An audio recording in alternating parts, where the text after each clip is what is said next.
Hey everyone, welcome to our channel. In today's video, we'll learn how to enable or disable incognito mode on YouTube Easy Guide. So for us to be able to begin, just head onto the YouTube app of your device. So as you can see, I'm currently onto my YouTube app and make sure you're logged in onto the right account already. Now to go ahead and enable or disable incognito mode, you'll just have to click onto the U icon here onto the bottom part.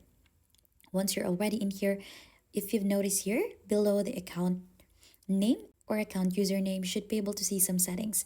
Together with that is your turn on incognito. So if you click onto that, it should go ahead and turn on your incognito mode and your activity in the session will not be linked with your account. So as you can see, your activity might still be visible to your employer, school, or internet service provider. So you'll just have to click onto got it. Now, since we're in incognito, you could go ahead and browse onto your YouTube videos already. And to turn that one off, the same thing, you'll have to click onto the U option and turn off the incognito. And that is how easy you could enable or disable incognito mode on YouTube Easy Guide. If you think this has been helpful, then don't forget to hit the like, subscribe, and we'll see you on to our next video.